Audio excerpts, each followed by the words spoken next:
Hello folks, my name is Red Claire and I play Grettirsdottir. She is a Gangrel. The thing that distinguishes Gangrel in particular is that Gangrel they almost cross over the ideas of kind of as close as any vampire can come to being werewolf almost.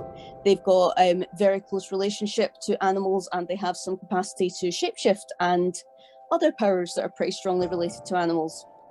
She is a vampire shield maiden. Ancient Norse culture, Viking type culture, though she was actually born and grew up on the Orkneys, which were a Norse possession at the time she was born in the 12th century. She lived back in a 11th, 12th century Orkney when it was a Viking colony. She was a warrior back at that time.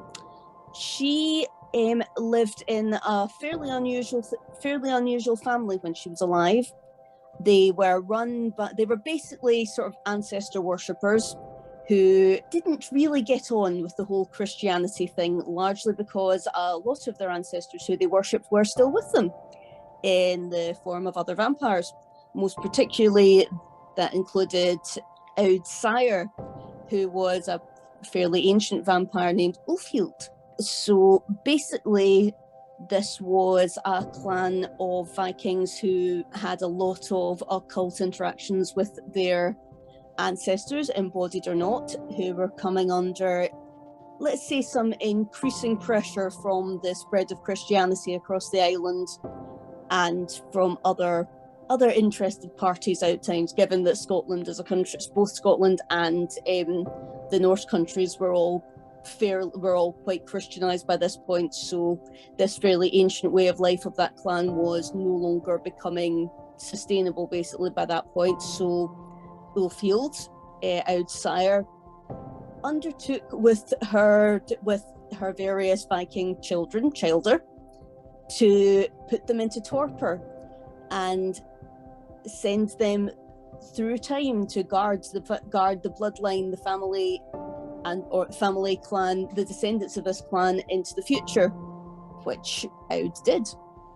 So she was in torpor for the best part of 1,000 years.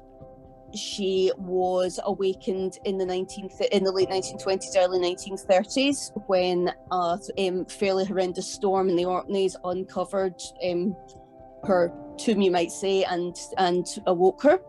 She met with when she stumbled out in quite a bit of a mess, she met with members of her bloodline from the past, and was able to, well, get back into shape.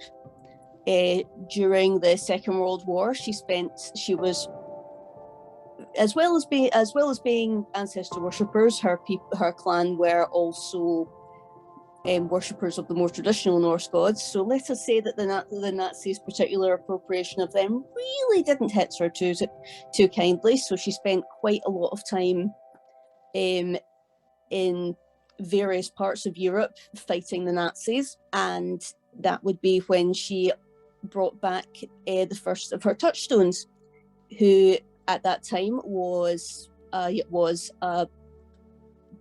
Jewish toddler who she essentially brought out from the wreckage of a ghetto and brought back home to Orkney with her. So that is the first of her touchstones. He's now a man in his 80s named David. He is one of the very few people alive who actually knows pretty much everything about her. Her family, various members of her family have some ideas of who she is, but for most of them she's just a fairly unusual cousin. But David knows literally everything about her, everything about being a vampire. She literally thinks of him as her son. Her second touchstone is an elderly lady named Heather, who was a young child when she came into the modern world, you might say. Heather is in her 90s. She is very much the matriarch of the modern family, living in retirement, but certainly not seclusion in the Orkneys, and she has the sight, for which she sometimes provides clues of some kind to Aud. And her third touchstone is Alistair, who is a young 27-year-old PhD student at Glasgow University. He is a student doctor, and he is Heather's grandson. He knows Aud as a peculiar sort of older cousin / auntie. He does not know who she is, though I have this feeling that at some point he's going to figure something out. Aud currently lives in a home that she's built for herself on some farmland out not that far away from Muldook Park. The house is reasonably low tech. Most of it was built and maintained with the technology that she was familiar with when she was alive. And that is where Aud lives along with her ghoul.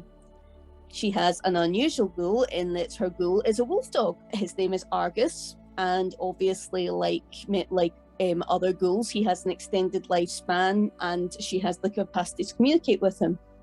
So Argus is a gigantic medium content wolf dog, extremely smart and very capable, including being capable of ripping a throat out or two.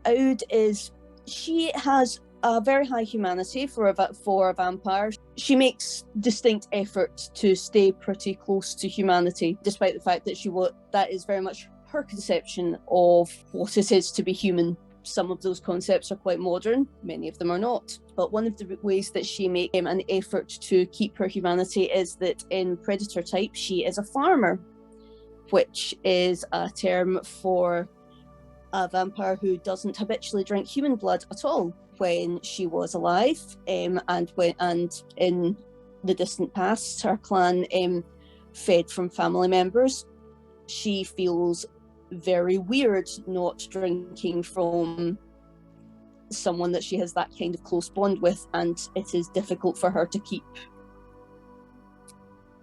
It's difficult for her to keep that in the modern age, particularly without it causing issues. So these days she lets herself go to hunt animals. She and Argus pretty much go out and hunt deer, mostly in fairly feral ways. The only time she tends to drink human blood is in fact when she is hunting down a human predator. She has some connections amongst some of the more vulnerable people in the city, and she has something of a propensity for going after people. She thinks extremely poorly of people who abuse innocents. So she has very little in the way of modern day skills. She was a blacksmith in the past, and she makes particularly excellent weapons, particularly stakes. She is an extremely skilled hunter with a lot of skills in kind of stealth, ambush, survival, hunting, that type of thing. Her disciplines are animalism. One of the things that allows her to bond so closely to Argus that she can communicate with him more than you would be able to do with an average wolf dog. And feral whispers, which is a discipline which allows you to call what you might call verminous animals, say small swarming type animals. Usually, I mean, the sort of traditional subject of feral whispers is rats, but it works on everything from flies and wasps all the way up to things like pigeons or squirrels even. She has the discipline presence, which she has for daunt. Aud is a fairly commanding personality at the best of times, but when she uses daunt on you, she is, as you might say, terrible to behold. And her third discipline is proteanism, which she has Eyes of the Beast, which allows her to take on certain animal characteristics, notably being able to see or smell or hear as well as an animal, and it's habitually a wolf, which was her clan's totem animal back in the day. So that is pretty much Aud. Yeah, and I'm really looking forward to introducing her to all of you. Cheers.